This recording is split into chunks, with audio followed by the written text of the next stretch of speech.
Hey everyone, David Ryshpan here again with you on YouTube. Welcome back to the channel. I've been playing a lot of keyboards and synth this summer, and in various projects I've had to find and program sounds on the fly in the middle of a rehearsal. And so I wanted to walk you through some of the considerations I have when I'm asked to do that. So let's dive in to a few of my main stage files and talk about how I think about it and what's going on.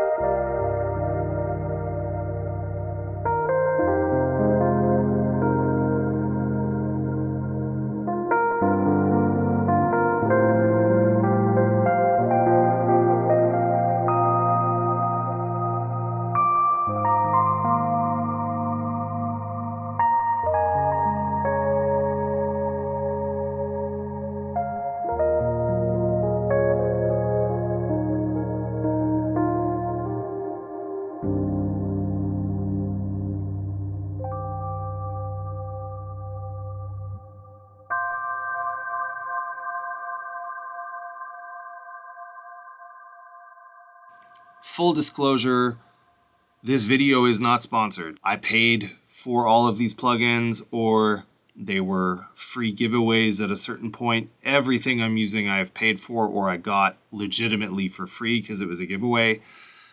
The only thing is I want to thank my friends at Can Play Music for sending me the Arturia Kiive Mark III. They sent me that last year in advance of a tour I was doing, and I have been using it ever since. It has become my favorite controller, but I'm not paid by Arturia. Arturia doesn't know I'm making this video. It's my friends at Can Play who helped me out for a tour and allowed me to keep this controller. I have no other affiliation with Arturia or any other plugin company that you're going to see in this video. So let's dive in. So I'm starting to work on a new show with the vocalist Kim Zombik, and we have a technical residency in a local theater in a couple of weeks. We've done a couple of rehearsals in advance of the tech residency. Because a lot of the script of this piece references the 60s and the 70s, I thought it was appropriate to kind of stick to electromechanical keyboards, Rhodes, Wurlitzer, Clavinet, B3, Mellotron, all that stuff.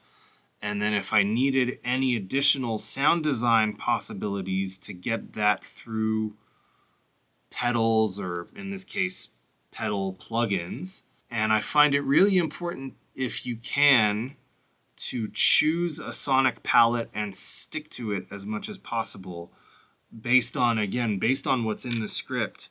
It doesn't really make sense to me to bring in the sound of, let's say, digital or wavetable synthesizers. And I think there will be a cohesion to the way that I play and the sounds that I bring to this show if I really stick to that idea of electromechanical keyboards with all kinds of weird effects processing. Obviously, the artist and vocalist Kim will have the final call, and if she wants me to bring in other sounds, I will, but I'm kind of building this sonic universe in my own mind of just sticking to electromechanical keyboards with some pretty weird, some pretty strange and extended effects processing. So the sound I played, it's the Scarbee Classic EP88S, which is my favorite Rhodes library at the moment and has been for a while. And if I take off the processing that I have for it, it sounds like this.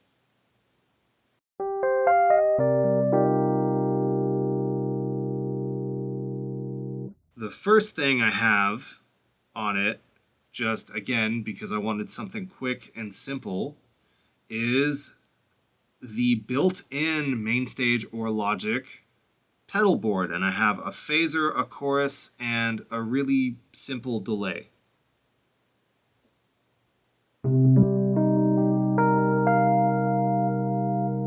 Go one at a time. This is phaser.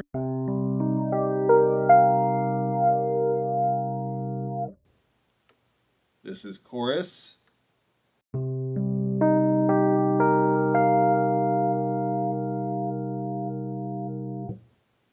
this is the delay.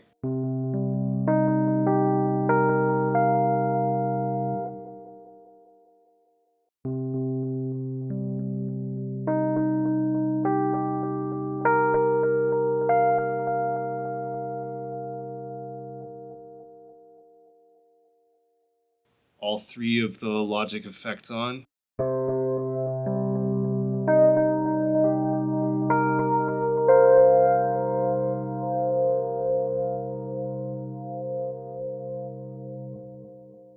And then to really add the space dimension, I have the Native Instruments Raum reverb, which is one of my favorite creative reverbs. And this is, I guess, based on a preset called Full Moon.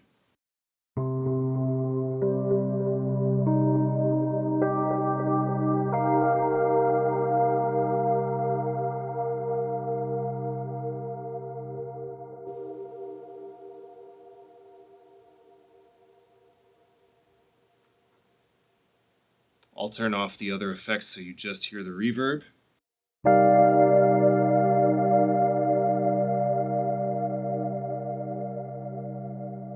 And probably the most out there sound I came up with is kind of the chaotic peak of one of the scenes.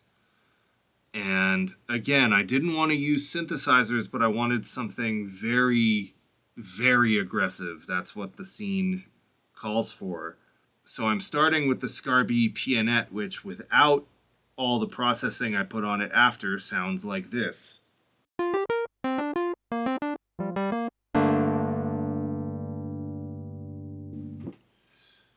And now let's go one at a time, because this kind of drastically mangles the sound. The first thing in my chain is the Softube Auto OTO, I don't know, Auto 8-bit effects, and that sounds like this.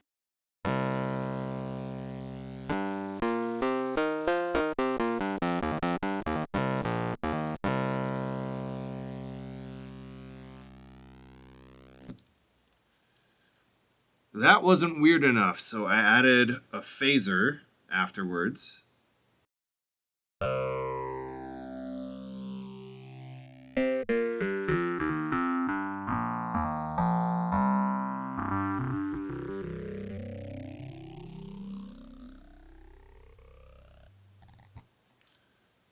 And then on top of it, it wasn't aggressive enough, so I'm running it through an amp sim, this Kiive audio Lunchbox.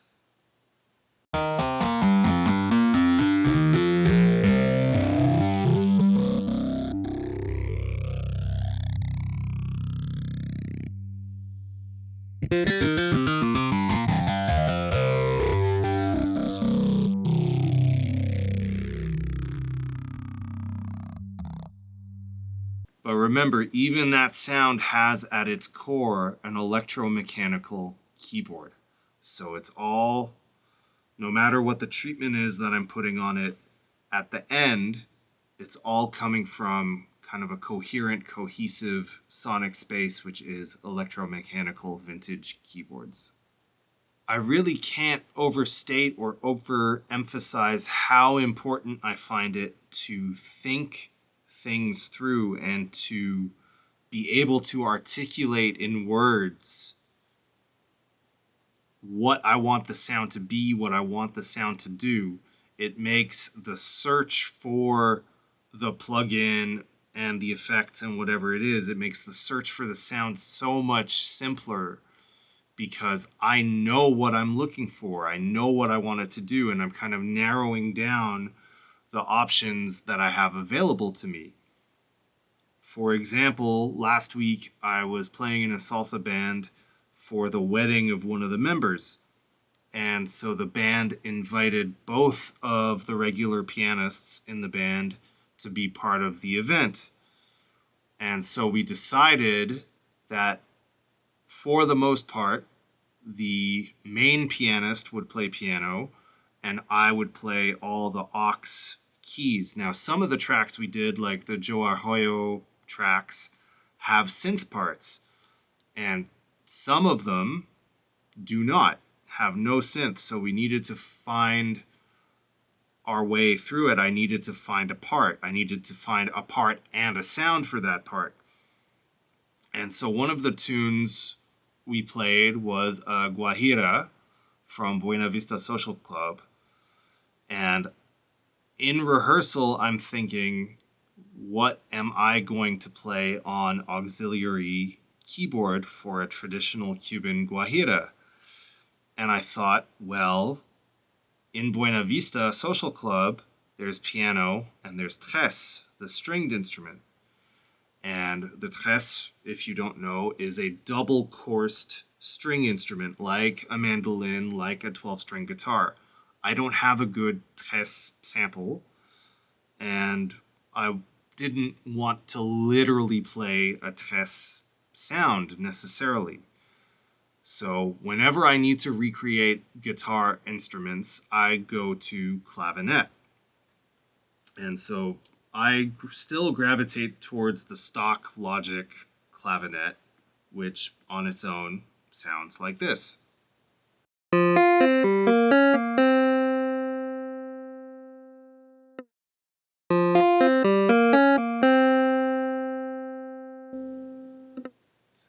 That doesn't sound very much like a tres. So I went into Native Instruments Guitar Rig, which allows me to build kind of fairly complicated effects chains pretty easily.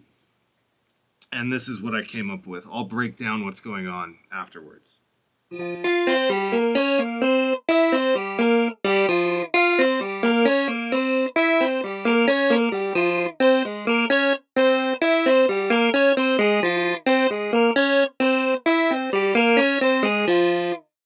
The first thing is a compressor just to even out the transient. I find all of my clavinet plugins are very, very spiky in the transient, and they kind of they often overload the plugins and effects that come in downstream. So I'm just kind of clamping down on the initial clavinet sound to feed the rest of effects that come later. With no compression. It's very shrill, very spiky, and I didn't want to EQ it. I just wanted to kind of have a fuller sound to drive the rest of the effects.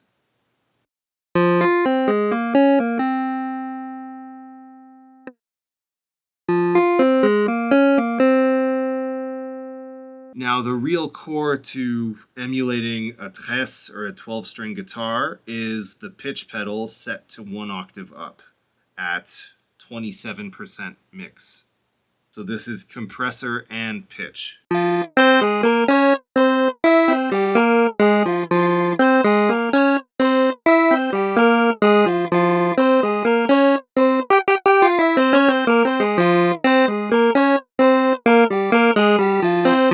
Next is chorus to kind of sell the out of tuneness or the beating that often happens with 12 strings and mandolins and tres. So this is now compressor, pitch, and chorus.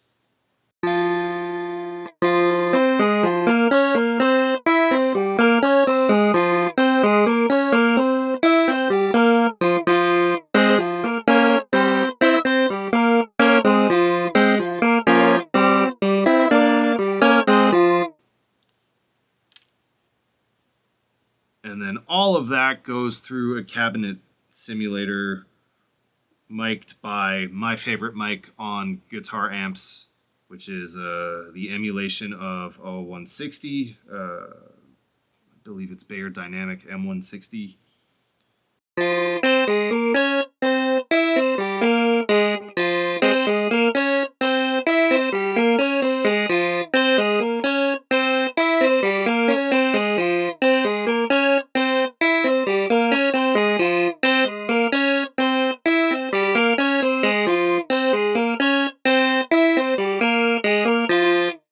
Obviously, a big part of selling the sound, of getting it to work, is to play that sound in a way that makes sense. I have to play that sound as though I were a tres player in a Cuban band, playing the part that a tres player would play in a guajira. Otherwise, it just sounds weird. It doesn't make any sense. Contextually, how do I build a sound that will make my part more inspiring and more convincing to play as well? So just the more you can think about the sound, the easier, in my experience, it will be to execute.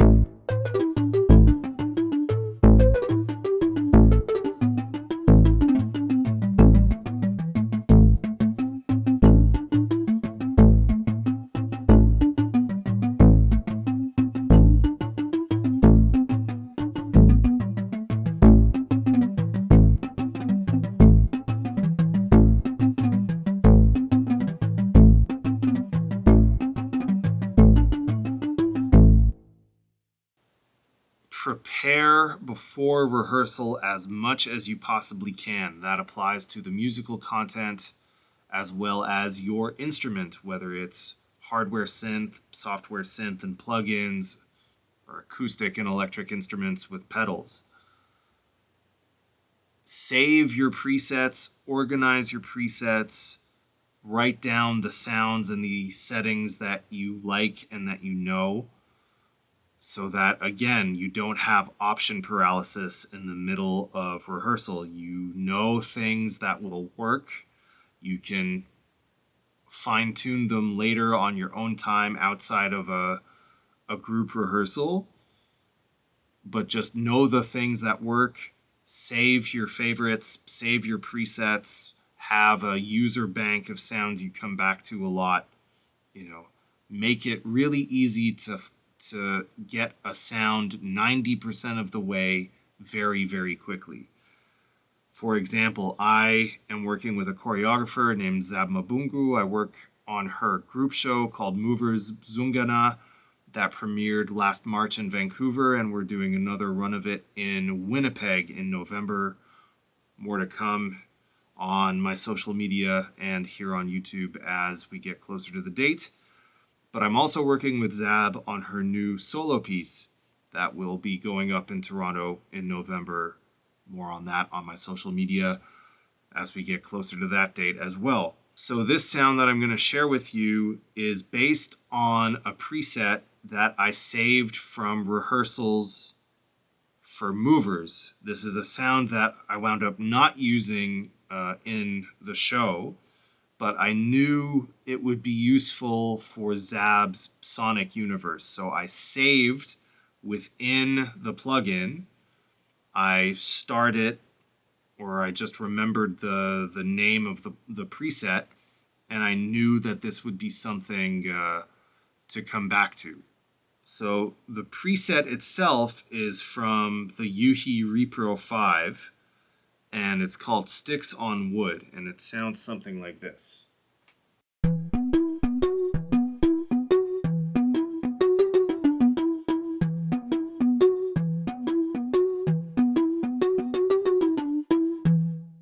Now, in the context of the new solo show, that sound on its own doesn't work for the sound and the motif that Zab sang to me in rehearsal. I knew it had to be percussive, but I knew it also had to be aggressive and distorted. So I loaded up the Kiive Audio Lunchbox amp simulator. I wanted an amp simulator that was very simple. Normally I use Native Instruments Guitar Rig or Softube's Amp Room, but I wanted something that would be light on resources and not give me a lot of options. I didn't want to get lost in the weeds of programming a sound. Zab moves very fast. She moves very quickly. She wants to get down to working on her movement. I wanted to get close very quickly. I didn't want to waste a whole bunch of time trying to find an amp sim that worked. If a distorted Prophet 5 was not the right sound, we would know pretty much right away.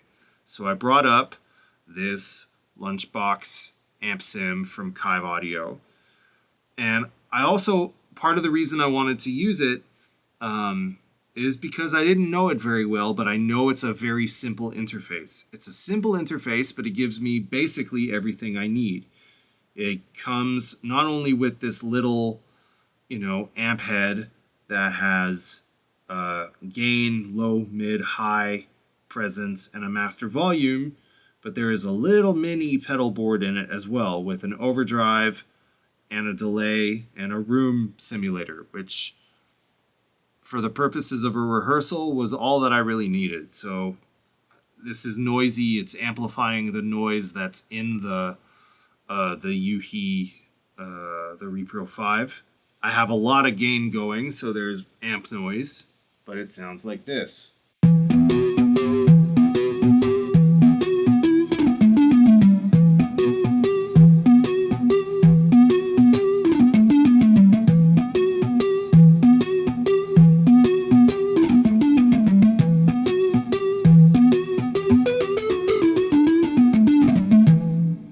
And that wound up being the sound that I kept. I didn't replace it with a different amp simulator. That was the sound that works. The noise actually plays into the characteristic of the sound.